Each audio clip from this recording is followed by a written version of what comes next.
거룩하신 우리 아버지 하나님 감사합니다. 우리 하나님 앞에 왔습니다. 오늘도 하나님을 알기 원하고 하나님을 배우기 원합니다. 깨닫게 하셔서 이 세상 살아갈 때 세상 사람처럼 세상의 힘과 능을 쫓는 자가 아니라 오늘도 우리 하나님을 쫓고 하나님의 뜻을 닮아가서 이 시대에 하나님의 사람으로 살아갈 수 있도록 오늘도 깨닫게 하시고 역사해 주시옵소서. 감사하며 예수님의 이름으로 기도했습니다. 아멘. 하나님의 말씀 보겠습니다. 출애굽기 2장 1절에서 10절까지 말씀입니다. 우리 한 절씩 교독하겠습니다. 레위 가족 중 한 사람이 가서 레위 여자에게 장가들어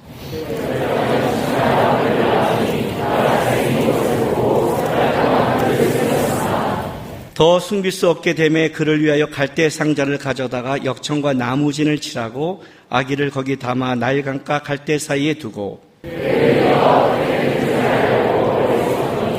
바로의 딸이 목욕하러 나일강으로 내려오고 시녀들은 나일강가를 거닐 때 그가 갈대 사이에 상자를 보고 시녀를 보내어 가져다가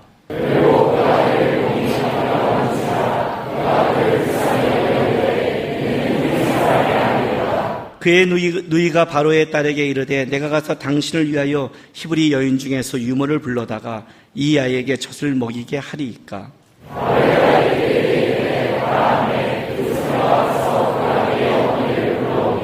바로의 딸이 그에게 이르되 이 아기를 데려다가 나를 위하여 젖을 먹이라. 내가 그 삭을 주리라. 여인이 아기를 데려다가 젖을 먹이더니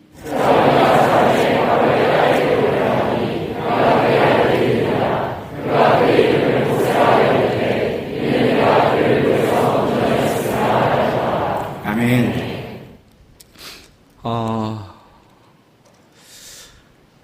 제가 이 본문은 다음 주에 설교를 하려고 합니다.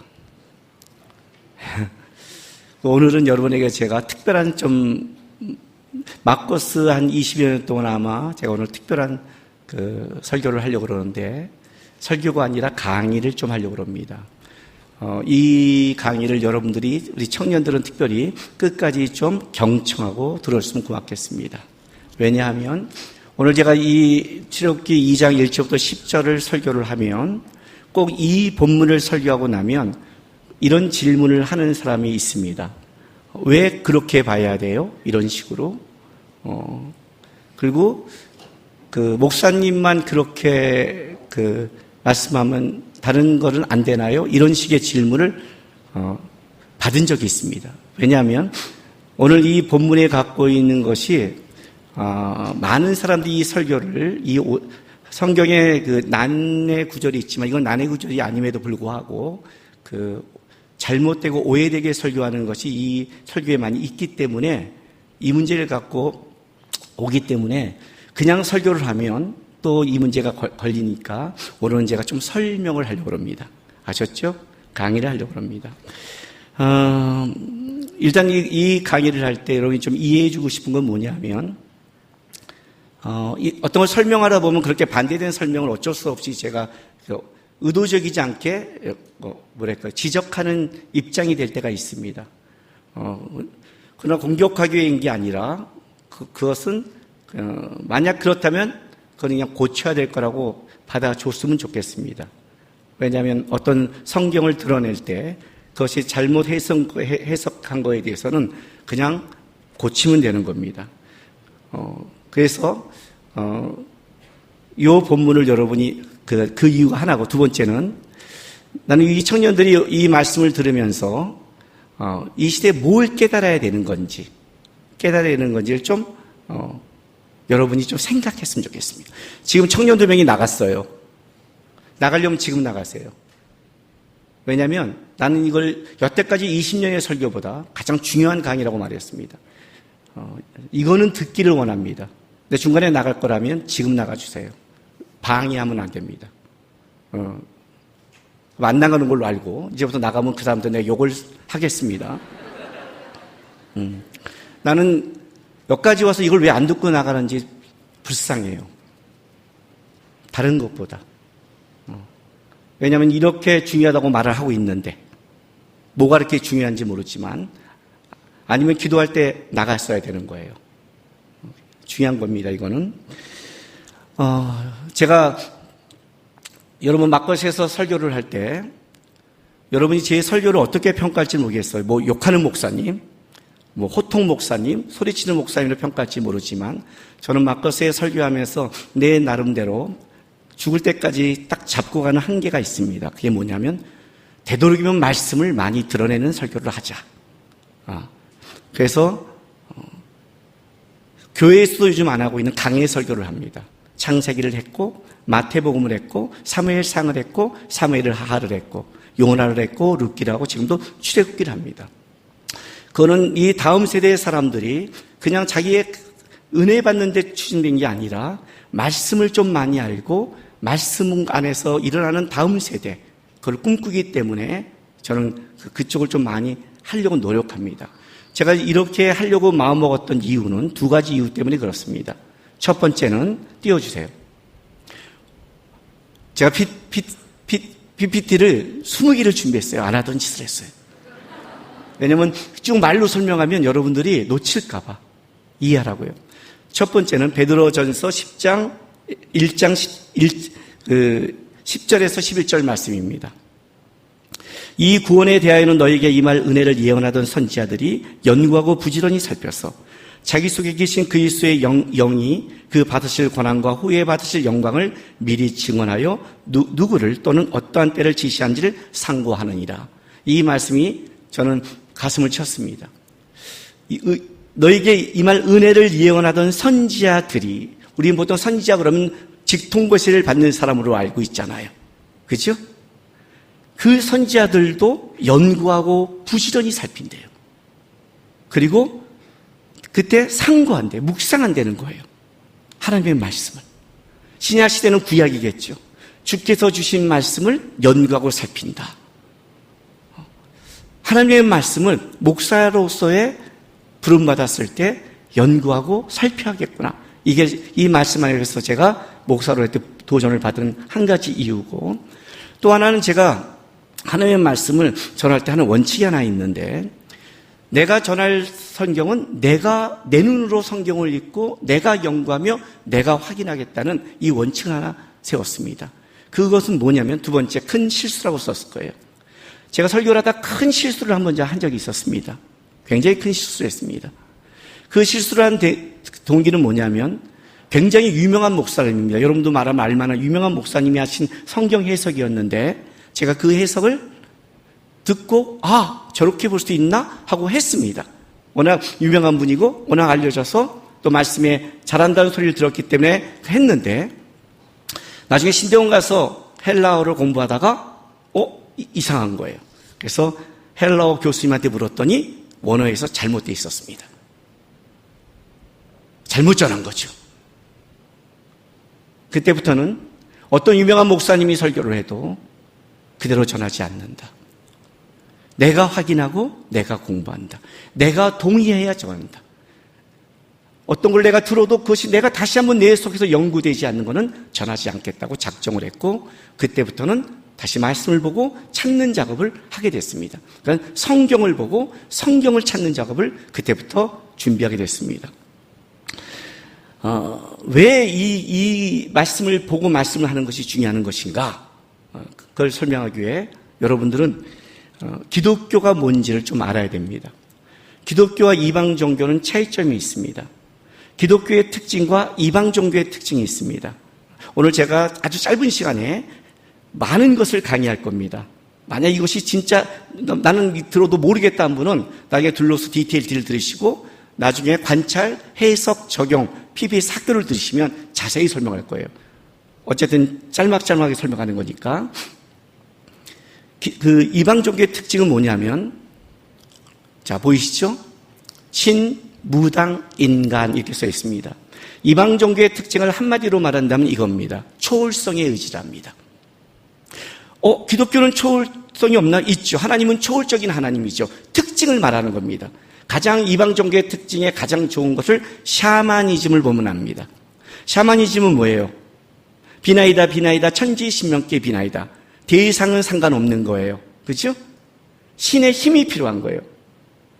그래서 그들은 어떤 신이라도 감동하면 돼요. 그런 말 하잖아요. 네? 비나이다 천지신명, 하늘과 땅의 어떤 신이라도 감동해서 제 정성과 새벽 4시에 모욕하고 종아스를 뜨고 노력하는 내 정성과 기도를 통해서 뭐라는 거예요? 사업이 잘 되게, 떡두꺼비 같은 아들 낳게, 이런 이제 정성을 하는 거죠. 대상이 중요한 게 아니라 신의 능력이 중요한 거예요. 그래서 그들은 누굴 찾아가면 중간에 대리자를 찾아가요. 무당. 여러분, 우리 무당 그러면 뭐예요? 무당의 특징이 이러잖아요. 용하다. 그죠? 찾아갔는데 뭔가 이렇게 쪽집게 해야 되잖아요. 딱 찾아갔는데, 남자 문제구만. 내 주에 남자는 한 명도 없어요. 이렇게 하면 얘기가 곤란하잖아요. 그렇죠? 뭔가 딱 찍어야 되잖아요. 그걸 우리가 용하다, 쪽집게다 그러잖아요. 그 용한 사람한테 가서 신의 능력을 빼야 되니까 복채를 많이 넣어요. 왜? 정성을 보여야 되니까. 능력이 필요한 거예요. 초월적 능력이 필요한 거예요. 대생에 대한 이해가 중요하지 않아요. 이 세상을 살아가면서 나를 도와줄 어떤 신도 중요하지 않아요. 나를 정성을 통해 아무 신이나 날 도와주면 되는 거예요. 중심이 나한테 있는 게 이방 종교의 특징이에요. 기독교의 특징은 뭘까요? 여러분 지금 기독교인이잖아요. 어디 가서 너의 종교의 특징이 뭐야? 그러면 여러분 뭐라고 대답할래요? 사랑? 아닙니다. 기독교의 사랑은 본질입니다. 하나님은 사랑이시라. 그 하나님의 사랑이 기독교 안에 특징을 잡는 게 있습니다. 그게 계시라고 그럽니다. 계시. 이해가 되세요? 기독교는 계시의 종교입니다. 창세기 1장 1절 말씀에 태초에 하나님이 천지를 창조하시라고 그랬습니다. 맞죠? 누가 질문했습니다. 그 전에 하나님이 뭐 했을까요? 이런 질문을. 그 전에 뭐 했을까요? 하나님이 천지를 만들기 전에 누가 대답했습니다. 지옥을 만들었대요. 왜요? 너같이 쓸데없는 질문하는 놈들 다 쳐넣으려고. 이해가 되세요? 이 말이에요. 신앙이 못 자라는 사람의 특징, 계시 밖의 것을 묵상한다. 왜 인간의 눈은 세 개가 아닐까요? 왜 우리는 황인종, 백인종, 흑인종이 있을까요? 초록인종, 노랑인종. 그죠? 스타워즈를 보면 어떻게 돼요? 수많은 이런 외계인이 있잖아요. 왜 외계인은 없을까요? 몰라요. 그러나 한 가지 분명한 사실은 이거예요. 계시 밖의 것을 묵상하는 자는 답이 없다. 이걸 관념론이라고 그래요. 관념론. 그런데 계시 안의 것을 묵상하면 답이 있다. 계시 안의 것을. 복 있는 자는 여호와의 말씀을 주야로 묵상하는 자로다. 하나님의 말씀을 묵상할 때 거기에 답이 있다. 왜? 하나님은 우리의 준 이 계시를 통해 하나님의 구원의 뜻과 하나님의 일하시는 방법, 하나님이 누구인가를 여기 다 설명해 놨기 때문에 이걸 묵상하는 자가 복이 있고 밖의 거를 묵상하는 자는 답이 안 나온다요. 그래서 계시의 특징인데, 그렇다면 계시가 이 기독교의 특징이라면 기독교는 이런 거죠. 계시해 준 대상을 알아가는 종교죠. 누가 이걸 우리에게 계시해 줬다면 이걸 준 대상이 있을 거 아니에요. 그러니까 기독교는 뭐예요? 하나님을 알아가는 종교예요. 힘써 알라. 하나님을 알라. 힘써 알라. 하나님 어떻게 알아요? 여기 있잖아요. 힘써. 그냥 종교적인 정경으로 있는 게 아니라 여기에 하나님의 뜻과 마음과 역사가 있기 때문에 이 말씀을 알아가면서 하나님을 알아가는, 그래서 그걸 통해 대상을 알아가는, 그거를 뭐라고 말하냐면 신학적으로 계시 의존 사상이라고 그래요. 칼빈주의 3대 학자 헤르만 바벤크가 한 말이에요. 계시 의존 사상. 다른 말로 할게요. 성경을 근거로 해서 생각하라. 모든 그리스도인은 성경을 근거로 해서 생각해야만이 답이 나온다. 성경을 근거로 하지 않고 생각하면 답이 안 나온다. 이해가 되세요? 어떤 사람이 하나님 앞에 온전한 뜻과 하나님을 알아가느냐? 하나님의 말씀을 근거로 묵상하고 고민하고 생각하는 사람이 하나님의 뜻을 알고 하나님의 사람으로 살아가는 것이고, 하나님의 말씀이 아니라 세상 걸 갖고 그걸 근거로 그렇게 살아가면 어떻게 돼요? 그거는 무너지는 거. 무너지는 거예요. 왜요? 왜 이게 중요할까요? 왜? 현재 기독교는 약화됐습니까? 강화됐습니까? 우리가 평가해 봅시다. 세상이 말하는 평가 말고, 세상이 아무리 교회를 교육해도 우리가 우리 교회끼리 알잖아요. 기독교는 지금 약화됐습니까? 강화됐습니까? 약화됐죠. 그죠? 기독교가 약화됐다는 게 어떤 뜻일까요? 교회가 줄어든 건가요? 성도가 준 걸까요? 아니잖아요. 초대교회의 그 12명의와 그 많은 제자들이 초대교회 시대를 바꿔버렸잖아요. 시대를 바꿨잖아요. 기독교는 인원수를 하는 게 아니잖아요.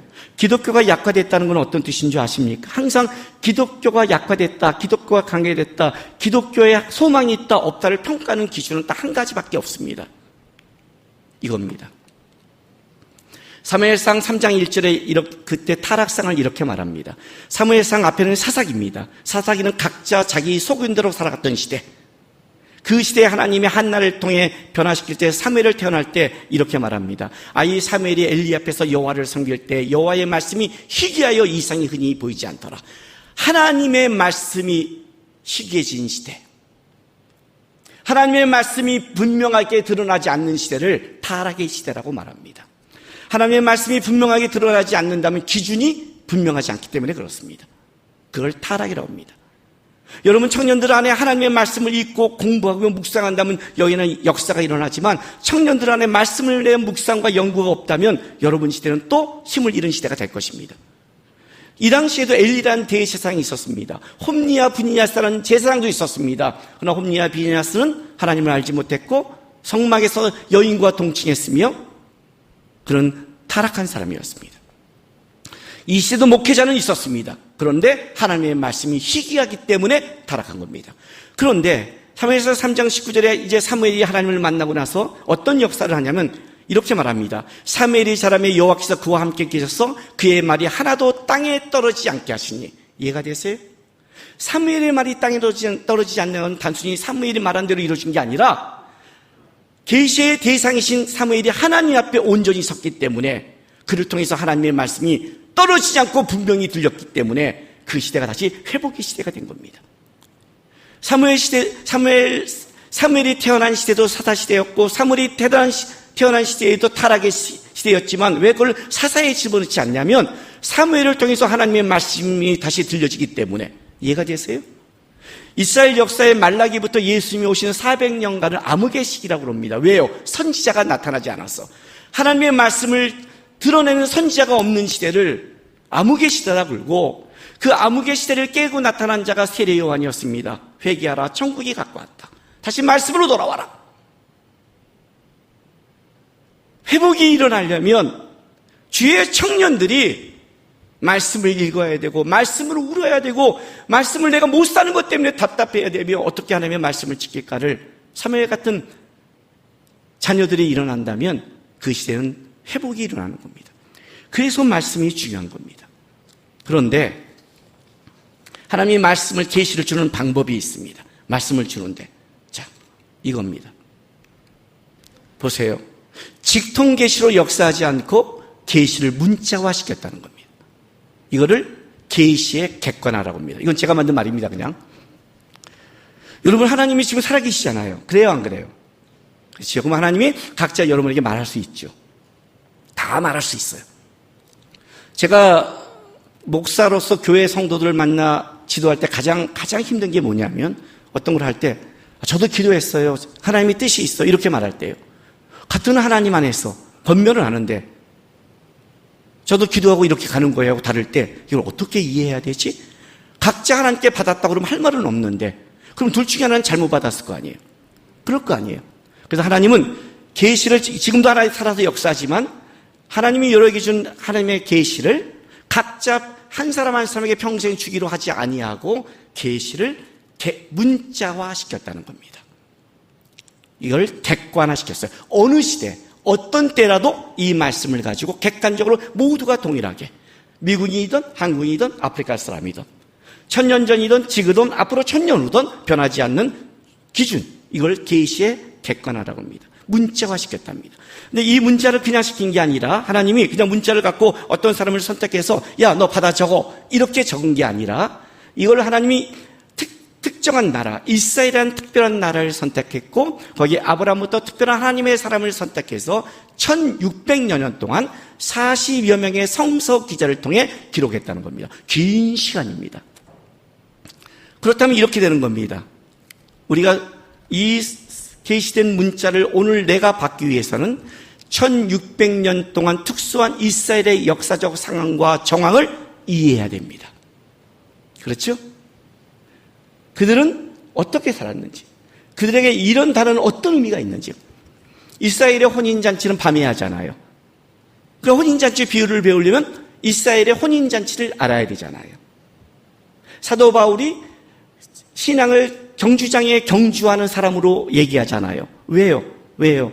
당시에 헬라는 운동 경기, 특별히 달리기하는 경기가 빈번히 일어났고 거기에 대해 우승한 사람에 대해서는 굉장한 영광이 있어요. 그래서 그들은 이 비유를 들면 이해하기 때문에 일단 그들의 시대를 이해해야 돼요. 두 번째, 하나님이 각 시대 속에 하나님이 선택한 사람이 다 똑같은 사람이 아니라 아브라함, 이삭, 야곱이 다른 거예요. 아브라함은 또 의지가 강하다면 이삭은 좀 약했죠. 그러나 이삭은 순종하는 사람이었죠. 그러나 이삭의 아들 야곱은 뭐예요? 세상 잔머리 잘 돌아가는 사람 아니에요. 그러면 그 시대에 하나님이 쓴 사람이 갖고 있는 기질, 성향, 그걸 통해 역사잖아요. 베드로는 뭐예요? 베드로는 열정적이고 급하죠. 그죠? 죽기까지 열정적이고 급하잖아요. 안드레는 조용하고 섬세해요. 그래서 오병이에도 그 도시 아이의 그 물고기를 찾는 사람이 안드레였고 베드로를 데려온 것도 안드레예요. 안드레는 크게는 역사하지 않지만 조용히 섬세히 역사했어요. 바나바와 바울의 기질이 달라요. 이 성경 안에서 이걸 알아야 되는 거예요. 그래서 이 성경의 정황과 그 사람의 기질을 문자적으로 다양했기 때문에 이거에 대한 연구가 없이 성경을 이해할 수 없게 만들었다는 거예요. 자, 넘겨주세요. 자, 원칙을 제가 말해줄게요. 이건 여러분 잘 이해하셔야 돼요. 하나님이 일하는 법칙이에요. 계시가 문자의 제한을 받고 그 문자를 통해 계시가 확장된다. 다시 한번 다 같이 읽어볼까요? 자, 시작. 계시가 이런 겁니다. 하나님의 계시는 큽니다. 근데 하나님이 그 계시를 어디에 담았어요? 문자에 담았어요. 그러니까 문자에 담으니까 어떻게 돼요? 문자의 제한을 받아요. 문자는 한계가 있잖아요. 그죠? 일단 문자에 담았어요. 그리고 그 문자를 통해 우리 시대에 다시 왜 설교하는 줄 아십니까? 왜 하나님이 설교가를 세운 줄 아세요? 그 문자를 통해 확장시키기 위해서. 확장이 돼야 되잖아요. 다시 계시가 문자에 갇혔으니까 다시 문자를 연구해서 그 문자를 통해 계시가 드러나야 될 거 아니에요. 우리 시대에. 그렇지 않아요? 그래서 이 문자의 한계성 때문에 어떤 방법을 쓰느냐? 비유가 나오기 시작했어요. 비유. 상징이 나왔어요. 7, 완전수. 그래서 7개면 이건 완전한 거구나. 상징. 그 다음에 뭐예요? 시, 강화체, 설화체. 이런 문자가 갖고 있는 특성을 사용하기 시작했어요. 그래서 이거는 강화체야. 이거는 시야. 시편은 이렇게 이해해야 돼. 그런 공부를 해야만이 계시가 더 계시야로 드러나는 거예요. 이해가 되세요 지금요? 좀 어려운데 이해가 되죠? 고마워요. 끄덕끄덕 해줘서. 일단 고등학생 같은 사람이 끄덕했으니까 여러분 끝난 거예요. 예. 그래서 또 한 가지가 중요한 거는 성경에 쓰여진 문자를 이해하기 위해서 연구가 그래서 필요한 거예요. 왜? 주관적 계시가 내가 하나님께 받은 것이 맞는가는 객관적 계시의 검증을 받아야 하기 때문에 그래요. 가끔 아이들이 내가 꿈 꿨어. 하나님 말했어. 아니요. 객관적 계시에 틀리면 잘못된 거죠. 그죠? 우리가 분명히 알고 있잖아요. 사단도 우리에게 말할 수 있지만 사단은 성경이 말하는 대로 다 하지 않는다. 성경이 말하는 대로 쫓아가는 건 천사라고 그런다. 그래서 주관적 계시가 객관적 계시의 검증을 받으려면 어떤 일이 있냐면 이 문자의 한계를 이제 연구하는 게 필요한 거예요. 그래서 이렇게 우리에게 전달되는 거예요. 하나님의 계시가. 넘겨주세요. 자, 이거예요. 원시대 속에 주신 계시가 있어요. 원시대 속에 모세가 받은 계시가 있다고요. 그것이 오늘 시대 속에 새롭게 나타나려면 그 사이에 하나님이 누구를 세우냐면 그 시대에 연구하고 묵상하며 하나님 앞에 세움을 받은 자들의 땀과 눈물과 노력을 통해서 드러나는 거예요. 아까 말한 베드로전서에 연구하고 부지런히 살펴서 우리 속에 나타날 그 그리스도의 계시를 어떻게 해요? 상고하고 드러내는 싸움. 그래서 목사는 무당이 아니에요. 가끔 성도들이 목사를 무당인 줄 알아요. 제가 제일 당황하는 게 뭔지, 물론 하나님이 역사는 하시지만 가끔 제가 당하면 저희 목사님한테 기도받으면 나을 것 같아요. 이러면 너 기도 못하겠어요. 여러분, 저는 제 머리도 못 나게 하는 목사예요. 아셨죠? 내가 능력이 있으면 제 머리카락부터 나게 해요. 얼마 전에 우리 아내가 저한테 여보 가발 쓸래? 그랬어요. 아내가 허락했는데 성도가 허락하지 않아요. 목사님 지금 보기에 좋대요. 뻥이에요. 쓰는 게 좋아요. 모자 써도 내가 더 젊어 보이더라고요. 지 머리 아니라고 그렇게 말하는 거예요. 목사님 트레이드 마크래요. 이해가 돼요? 목사는 물론 하나님의 은혜로 기도도 하고 역사도 하지만 그건 하나님이 하시는 거고, 목사의 주된 임무는 주의 계시를 드러내는 싸움이에요. 자, 그럼 보세요. 문자와 문자적 연구가 필요한 거죠. 그 문자적 연구를 이렇게 말하는 거예요. 넘겨주세요. 오늘날 성경 연구의 방법을 귀납법적 성경 연구라고 그래요. 왜? 문자니까. 성경을 제대로 관찰하고 해석하고 적용하는 과정을 가져야 한다. 이걸 귀납법적이라고 그래요. 관찰, 해석, 적용인 거예요. 넘기세요. 자, 이런 거죠. 아주 간단히 설명할게요. 관찰이란 성경이 말하는 대로 그대로 정확하게 보는 것. 해석은 성경이 말한 그대로 정확히 본 것을 가지고 그걸 근거로 그 뜻을 찾아가는 것.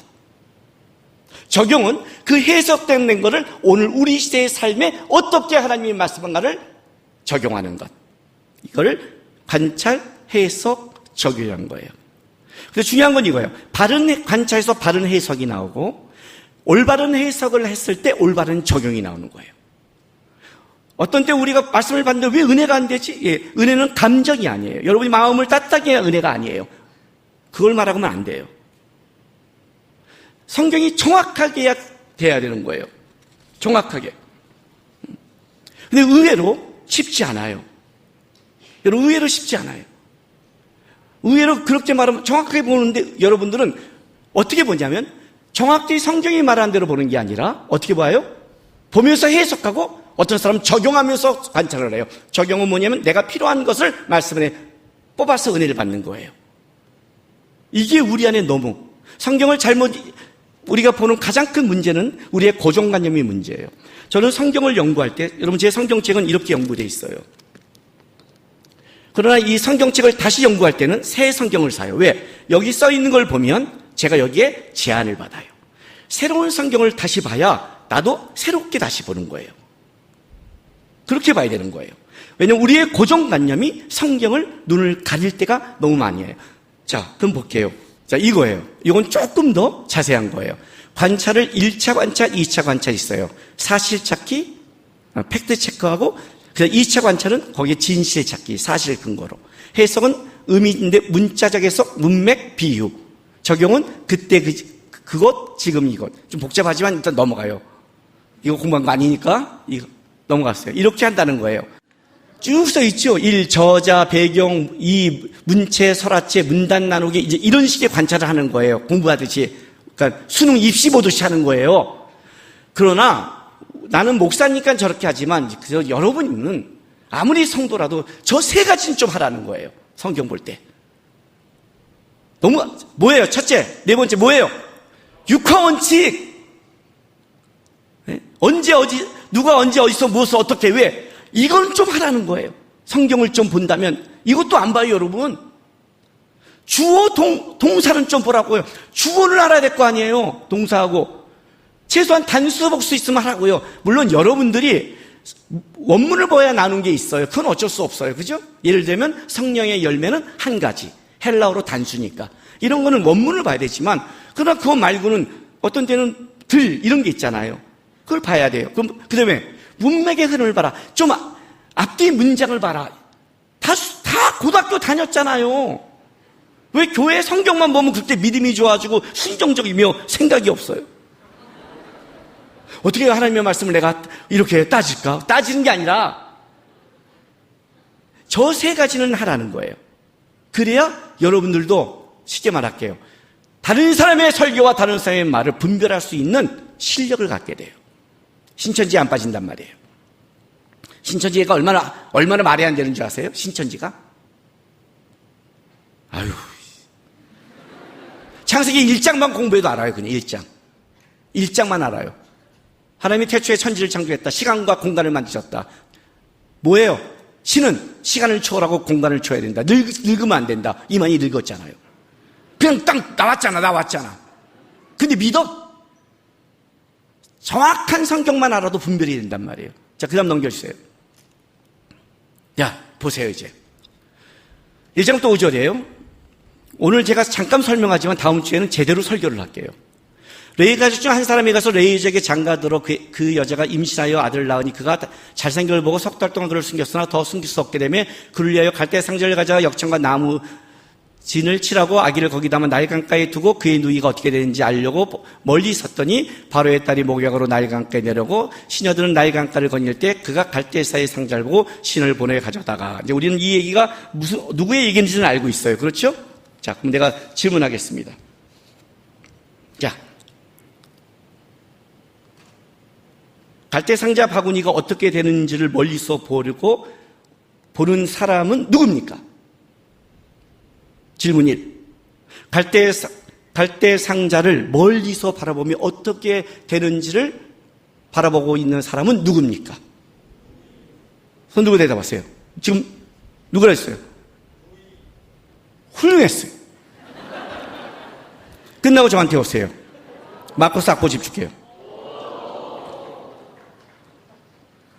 진짜 훌륭했어요. 그러면 갈대 상자를 갖다 둔 사람은 누굽니까? 누굽니까? 예.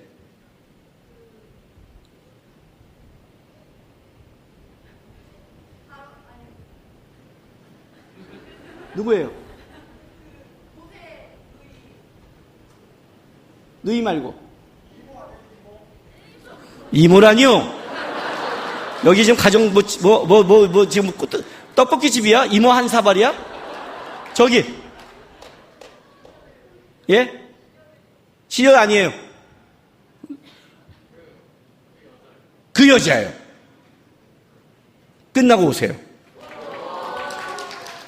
정확히 말하면 그 여자. 제가 지금 뭘 말하고 싶은지 아십니까, 여러분? 지금 여러분이 그래 공부를 하니까 이게 나오는 거예요. 보통 뭐라고 하냐면 이렇게 말을 해요. 누같지? 여기 벳이요. 미리암이요. 이렇게 말을 해요. 미리암이 보는 거잖아요. 우리는 이 여자가 누군지를 알고 있어요. 그죠? 알고 있단 말이에요. 자, 다음 장 넘겨주세요. 성경이 의도적으로 사람의 이름을 드러내지 않았다는 거예요. 의도적으로. 여러분 성경을 볼 때 보세요. 분명히 우리는 다 알고 있어요. 아브람과 요기벳이 결혼해서 모세를 낳았고 그걸 미디암이 가서 지켜보고 있었고 그리고 어떻게 돼요? 아론은 분명히 있잖아요. 우리는 다 알고 있어요. 그래서 성경은 뭐라고 써요? 의도적으로 다시 넘겨주세요. 레위 가족 중 한 사람이 가서 레위 여자에게 장가들어 그 여자가 임신하더니 하고 그 누이 아무도 이름을 쓰지 않았다. 성경이 드러내고 싶은 게 있다. 뭘까? 아까 말한 사람의 이름을 드러내고 싶지 않다. 왜? 구원은 하나님께 속한 거였어. 그래서 이 본문을 낼 때 사람이 자꾸 드러나면 안 되는 거예요. 사람을 드러낸 본문은 여기 있어요. 넘겨주세요. 예, 사무엘상 1장 2절이에요. 사사기가 끝나고 사무엘상이 시작할 때, 그죠? 각자 자기 소견대로 하고 있을 때 성경이 전할 때 이렇게 말을 해요. 에브라임 산지 라마다임 소미에 에브라임 산 엘가라는 사람이 있었으니 그는 여로밤의 아들이요 엘루의 손자요 도우의 중순이요 수베의 현손이더라. 고조 할아버지 이름까지 썼어요. 여러분 자기 고조 할아버지 이름 아는 분 있어요? 없지요. 근데 왜 썼을까요? 보통 이러는 거예요. 야, 제가 누군지 알아? 예, 제 할아버지가 서울시장이었고 지금 고조 할아버지가 뭐였어? 이런 건 뭐예요? 저 집안을 봐라예요. 하나님이 이렇게 시작하는 거예요. 이 집안을 봐라. 사사기 끝에 모두가 각자 자기 소견에 오른 대로 살아가는 그때 이의 집안을 봐라. 엘가나는 매년 하나님께 와서 예배하더라. 그 가정을 드러내는 거예요. 이때는 이 가정을 드러내는 거예요. 그러니까 성경이 말하고 싶은 게 뭔가를 찾는 거죠. 근데 출애굽기는 사람을 가려버렸어요. 왜요? 다음 주에 그건 내가 설교해 드릴게요. 한 번 더 내가 좀 질문할게요. 아까 이제 답을 잘 찾으니까 또 한 번 내가 질문할게요. 레위 여인이 그 아들을 구하려는 방법이 뭐였죠? 성경 띄워주세요. 성경 보고 하세요. 여러분 지금 잘하고 있어요. 성경대로 정확하게 보는 것 굉장히 중요해요. 방법이 뭐예요? 자, 더 숨길 수 없게 되면 어떻게 했어요? 갈대의 상자를 가지고 역청과 나무진을 칠하고, 자, 요건 제가 공부가 좀 필요해요. 그러나 여러분이 성경을 읽는 사람이라면 이 감이 있을 거예요. 역청, 나무진을 칠해? 갈대의 상자에? 어디서 많이 들어본 거 아니에요? 어디서? 노아. 유일하게 여기 말고 노아에게만 쓰여진 것. 홍수 때 구원과 이 구원의 역사가 연결되고 있는 거예요. 유일하게 갈대 상자가 연결되어 있어요. 유일하게. 그런데 그 다음에 어떤 방법을 썼어요? 손 들고 얘기하세요. 선물 줄게요. 갈대 사이에 뒀어요. 그죠? 써있어요, 안 써있어요? 자, 그럼 두 번째. 왜 갈대 사이에 뒀을까요? 그만하세요. 이제 좀 이따 오세요. 내가 악보 줄 테니까. 왜 갈대 사이에 뒀을까요? 아니, 거기 저쪽. 알려고. 뭘 알려고? 그러니까 뭘 어떻게 되는 줄 알려고. 왜 갈대 사이에 뒀을까요? 뭐라고요? 발견되려고. 그죠? 떠내려지 않고 발견되려고. 그래서 그런 거죠. 물에 떠내려가는 게 아니니까 떠내려가지 말고 발견되려고. 누구한테? 바로 이제 좀 이따 오세요. 이해가 되세요, 지금요? 자, 그럼 이거는 아주 중요한 질문이에요. 왜 바로 공주에게 발견되기를 원했을까요?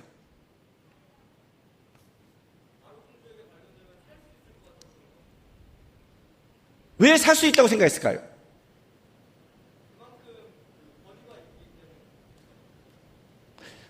바로가 다 죽이는데 공주가 살릴 수 있을까요? 좀 어렵죠? 조금 어려워요. 이건 공부가 필요해요. 그래도 줄게요. 오세요. 거의 맞았으니까. 5명 오세요. 자, 이거예요. 제가 여러분에게 지금 나누고 싶은 게 이 방법입니다. 제가 왜 이걸 하냐면 이거예요.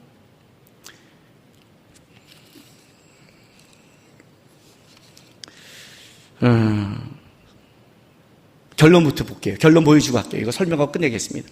결론 보여주세요. 네, 됐어요. 현재 상황은 석 달 동안 숨겼으나 숨길 수 없는 상황이죠. 갈대 상자를 가다 역청과 나무를 치라고 나에게 그렇게 썼어요. 왜요? 떠내려가지 말라고. 그러니까 갈대 사이에 둔 가장 큰 이유는 떠내려가지 말려는 거예요. 그리고 누구한테? 들키고 싶은 거예요. 그죠? 왜 나이가 깎아요? 왜? 바로의 딸이 목욕하는 곳이니까. 그러니까 쉽게 말하면 띄어보내지 않고 갖다 두고 이거는 눈에 띄는 게 목적이란 말이에요. 그죠? 넘기세요. 자, 이것 때문에 그래요. 그의 누이가 바로 딸에게 이르되 내가 가서 당신의 히브리 여인을 중에서 유모를 불러다가 이 아이에게 젖을 먹이게 하리까 바로의 딸이 그에게 가라 하며 그 손에 가서 그의 아기 어머니를 데려왔어요. 요게벳은 어떤 계획을 잡고 있었냐면 단순히 모세를 살리는 게 목적이 아니라 모세를 키우는 게 목적이었어요. 내가 모세를 키울 수 있는 유일한 방법은 거기란 걸 알고 있었어요. 왜냐하면 그 당시의 방법은 유모가 애가 3, 4살 될 때까지 젖을 먹이고 키운 다음에 보내는 거예요. 다시 제 애를 데려다가 클 때까지 내 아들을 다시 키우는 거예요. 그리고 보내는 거예요. 이게 요기벳이 갖고 있는 거예요. 이해가 돼요? 자, 넘기세요. 자, 결론. 하나님의 말씀은 소설책이 아닙니다. 왜요? 하나님의 말씀은 살아있고 활력이 있어 좌우의 낯선 것보다 예리하며 혼과 영과 및 관절과 골수를 찔러 쪼개기까지 하여 또 마음과 생각의 뜻을 하나니 히브리서 4장 12절 말씀입니다. 하나님의 말씀이 정확하게 짚혀져야 우리 안에 역사라는 게 있습니다. 아셨어요? 소설책이 아닙니다. 소설책이 아니에요. 근데 내가 왜 이 말을 하냐면 너무나 많은 사람들이 요기벳이 모세를 강가에 띄웠다고 말합니다. 지금 다 찾았잖아요. 그러면 너무 무책임한 게 되는 거예요. 그리고 본문과 안 맞아요. 왜? 띄웠는데 이집트 왕자 2 만화 영화에 보면 띄웠더니 악어와 하마 입을 지나서 바로 공주한테 파킹했잖아요. 그러면 미디암은 어떻게 알았어요? 미디암은 어떻게 알았냐고요? 미디암은 죽으라고 뛴 거예요? 그러니까 이게 말이 안 되잖아요. 본문과도 말이 안 돼요. 본문과도 말이 안 돼요. 근데 어떻게 왜 이렇게 설교를 하죠? 어떻게 이 내용을 갖고 띄엄을 했다는 유명한 노래 있잖아요. 어떻게 그 노래로 은혜를 받나요? 여러분, 드라마도 이게 역사적 사실과 관계가 없다면 이렇게 말을 해요. 이것은 역사적 상황, 사실과 관계가 없습니다라고 드라마도 얘기해요. 그럼 이렇게 얘기하죠. 이거는 성경과 관계가 없는 설교입니다. 이거는 성경과 관계가 없는 가사입니다고 정직하게 써야죠. 왜요? 모르는 사람이 보면 그게 성경인 줄 알잖아요. 성경을 왜곡하는 게 얼마나 무서운 죄인데. 타락이 어떻게 시작했는데요? 선악과를 알게 하는 나무의 열매는 먹지 말라. 내가 먹는 날은 반드시 죽으리라 하시니라. 이 말을 동상 중앙에 있는 나무의 열매는 하나님의 말씀에 먹지도 말고 만지도 말라 너희가 죽을 거 하노라. 이 말씀의 변질이 오늘 이 시대의 끔찍함을 만들어냈는데, 요한계시록에 뭐라고 그랬는데, 요한계시록 20장 맨날 끝날 때 누구든지 이 계시의 말씀에 다른 걸 더하면 모든 재앙을 내가 더할 것이며 누구든지 이 계시의 말씀에 어떤 걸 빼면 내가 널 생명책에 빼리라. 하나님의 말씀을 건들지 말라. 그런데 이게 말이 안 되는 일이 한국교회에 벌어지는 거예요. 지금도 교사들이 그렇게 가르치고 전도사가 그렇게 가르친 거예요. 회개하셔야 돼요. 그럼 이렇게 말하잖아요. 목사님, 실수할 수 있잖아요. 네, 실수할 수 있어요. 그러나 일단 실수할 수 없는 가장 큰 첫 번째는 이거예요. 일단 여러분이 성경을 보면 일단 말이 안 된다는 걸 여러분이 찾았어요. 같이 찾았죠? 두 번째는 이거예요. 저번에 한번 내가 이 설교를 했더니 어떤 사람이 저한테 이만큼 편지를 썼어요. 목사님은 맞습니까? 상상력이라는 게 있지 않습니까? 저는요,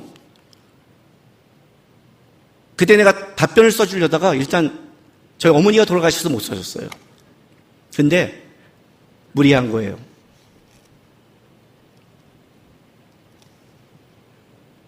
내가 만나 공부하세요. 어디 있냐고 그래요. 어디 있냐고요? 여러분, 목사님 방에 모두 가면 옥스퍼드 원어트 성경대전이라고 모두가 있습니다. 이거는 어려운 책이 아닙니다. 요즘 우리 목사님들이 모두가 갖고 있는 책이며 모든 자료를 갖고 있는 목사님들은 이걸 다 갖고 있습니다. 모두 다 갖고 있습니다. 이 책 띄워주세요. 그대로 제가 띄웠어요. 2장 5절을 옥스퍼드 주석에 이렇게 써 있습니다. 목욕하러 하수로 리르호츠 알 하에오르. 모욕하러에 해당하는 리치오르의 원형 라하치는 단순히 몸을 씻다는 의미가 아니고 제의적 씻음을 나타낸다. 제사적 의미. 또한 하수에 해당하는 예오르는 애굽에서 유래한 단어로 나일강을 나타낸다. 나일강은 애굽인들에게 신이 베풀어 주신 거룩한 장소로 여겼기 때문에 이곳에서 목욕하는 것은 일종의 종교적 정결 의식으로 간주되었다. 만약 바로의 공주가 단순히 몸을 씻기를 원했다면 나일강까지 직접 올 필요가 없이 종들을 시켜서 바로의 궁으로 물을 가져오기 위해서 목욕했을 것이다. 한편 모세의 어머니 요게벳은 애굽의 공주가 목욕을 하던 특별한 장소를 알고 있었을 것이고, 따라서 모세가 들어 있는 갈 상자를 애굽의 공주가 잘 발견할 수 있는 장소에 두었을 것이다. 사전 한 번만 찾으면 끝날 문제였어요. 제가 화가 나는 건 이거예요. 말씀을 맡은 자는 적어도 성경에 대한 몇 번의 묵상이 있어야 되고, 그리고 사전을 한 번 찾아봐야 돼요. 사전 한 번만 찾아도 이건 이렇게 해석할 수 없는 거예요. 여러분, 말씀을 볼 때 함부로 보지 마세요. 함부로 묵상하지 마세요. 말씀이 말하는 걸 찾아가세요. 왜 그런 줄 아세요? 하나님의 말씀이 분명하게 계시가 드러나야 그대의 흥왕의 시대가 와요. 이 본문은 이렇게 되는 거예요.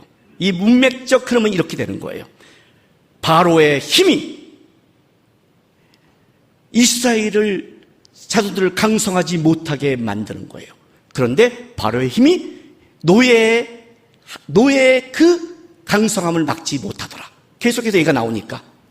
그래서 두 번째, 바로가 권세를 부리는 거예요. 어떻게? 산파를 통해 아이를 죽이라고. 바로의 권세가 산파 하나를 꺾지 못하더라. 그 바로가 지혜를 짜요. 왜? 나일강은 이 애굽의 어머니 신이잖아요. 자기 신한테. 바로의 지혜가 한 레인의 이름도 없는, 현재 이름이 없어요, 한 여인의 지혜를 이기지 못하더라. 하나님이 함께 하시면 세상의 힘, 권세, 지혜가 하나님이 함께한 힘이 없는 노예, 힘이 없는 산파, 힘이 없는 한 여자라 할지라도 그의 지혜와 권세와 힘을 이기지 못하더라. 이것이 하나님이 함께하는 것이다. 이게 하나님을 믿는 거예요. 이 성경에 드러날 것은 요기벳이 믿음으로 뛰어mar았다가 아니에요. 그건 믿음도 아니에요. 무책임한 거예요. 뛰어mar았다가 아니에요. 하나님을 붙잡은 한 여인의 지혜를 통해 하나님이 일하시더라. 오늘도 아무리 험하고 아무리 힘들고 아무리 센 세상이 있다 할지라도 오늘도 똑같이 우리가 말씀 앞에 쓴다면 우리의 강성함을 세상이 막지 못할 것이요, 세상의 권세가 우리 주님을 붙잡았다면 주님의 권세를 이기지 못할 것이며, 세상의 정치와 세상이 돌아가는 것이 험난해도 오늘 요괴처럼 하나님께 지혜를 구하고 하나님의 앞에 서는 한 여인이 일어난다면 그들을 통해 하나님은 다시 구원의 역사를 일으키는다. 저는 이 하나님이 좋은 거예요. 이 출애굽기 2장은 이 하나님이 드러나는 거예요. 요기벳이 믿음으로 뛰어받았다는 감상적인 것이 아닌 하나님이 이런 분이야. 한 여자만 잡아도 이름도 없는 여자, 현재 이름이 없단 말이에요. 그 여자를 통해 일하신다. 그런지 어떡하라? 하나님을 바라봐라. 어떻게? 다시 말씀으로. 나는 청년들에게 오늘 당부하고 싶습니다. 성경을 일독 안 했으면 일독하십시오. 저 담배 2갑 피다가 성경 일독하다 끊었습니다. 능력 있습니다. 성경 읽으십시오. 성경을 읽은 사람은 이렇게 읽으십시오.